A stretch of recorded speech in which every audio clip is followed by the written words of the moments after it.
Welcome to the Folktale Project. This is Dan Scholz. Today we're going to pick back up with the tale of a youth who set out to learn what fear is. And this is a story that, well, it's very interesting. It's a unique tale. And it's a story of exactly what it says, a boy setting out to discover fear, because he seemingly has none. Last week, when we left off, the young lad had thrown a parson down the stairs because the parson had tried to scare him in the night, but the boy was not having it. And today, we're going to find another challenge set before the young lad after he's been removed from his house by his father, who is ashamed of the boy. This is the tale of a youth who set out to learn what fear is, Part 2. When day broke, the youth put the $50 into his pocket, set out on the hard, high road, and kept muttering to himself, "If I could only shudder, if I could only shudder."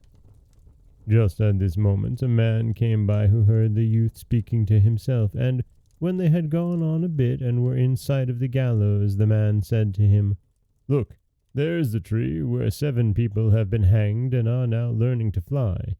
Sit down under it and wait till nightfall, and then you'll pretty soon learn to shudder." "If that's all I have to do," answered the youth, "it's easily done. But if I learn to shudder so quickly, then you shall have my $50. Just come back to me tomorrow morning early." Then the youth went to the gallows tree and sat down beneath it and waited for the evening, and because he felt cold, he lit himself a fire. But at midnight it got so chill that in spite of the fire he couldn't keep warm.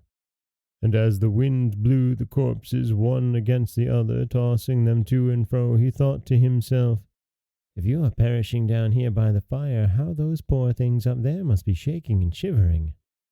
And because he had a tender heart, he put up a ladder, which he climbed, unhooked one body after the other, and took down all the 7. Then he stirred the fire, blew it up, and placed them all round in a circle that they might warm themselves. But they sat there and did not move, and the fire caught their clothes.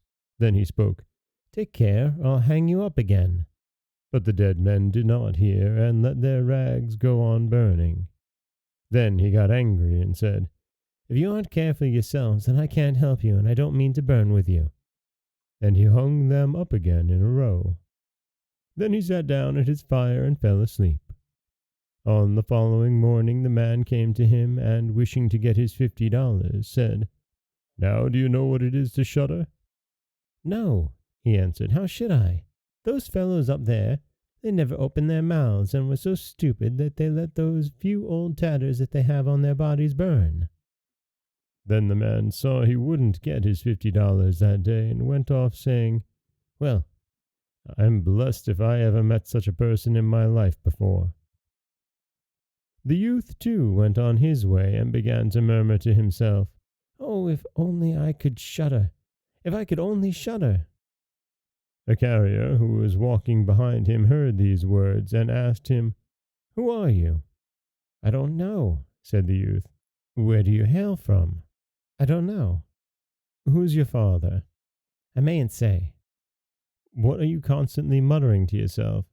"Oh," said the youth, "I would give words to shudder, but no one can teach me." "Stuff and nonsense," spoke the carrier. "Come along with me, and I'll soon put that right." The youth went with the carrier, and in the evening they reached an inn where they were to spend the night. Then, just as he was entering the room, he said again quite aloud, "Oh, if I could only shudder! If I could only shudder!" The landlord, who heard this, laughed and said, "If that's what you're sighing for, you shall be given every opportunity here." "Oh, hold your tongue," said the landlord's wife. "So many people have paid for their curiosity with their lives. If it were 1,000 pities if those beautiful eyes were never again to behold daylight." But the youth said, "No matter how difficult, I insist on learning it. Why, that's what I've set out to do." He left the landlord no peace till he told him that in the neighborhood stood a haunted castle where one could easily learn to shudder if one only kept watch in it for 3 nights. The king had promised the man who dared to do this thing his daughter as wife, and she was the most beautiful maiden under the sun. There was also much treasure hidden in the castle, guarded by evil spirits, which would then be free, and was sufficient to make a poor man more than rich. Many had already gone in, but so far none had ever come out again. So the youth went to the king and spoke. "If I were allowed, I should much like to watch for 3 nights in the castle." The king looked at him, and because he pleased him, he said, "You can ask for 3 things, none of them living, and those you may take with you into the castle." Then he answered, "Well, I shall beg for a fire, a turning lathe, and a carving bench with the knife attached." And that is part 2 of the tale of a youth who set out to learn what fear is.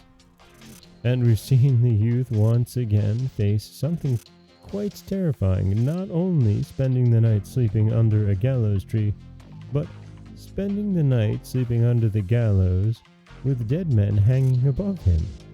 And yet, he really, really could not care less. And in part 3 of the story, we're going to see the youth stand off against the haunted castle. This is Dan Scholz from the Folktale Project. Don't forget that you can subscribe to the podcast on Apple Podcasts, Stitcher, Google Play, Overcast, anywhere you like to get your podcasts. You can follow us on Twitter at Folktale Project. You can find us on Auto Radio, TuneIn Radio, iHeartRadio, Spotify, anywhere you like to listen.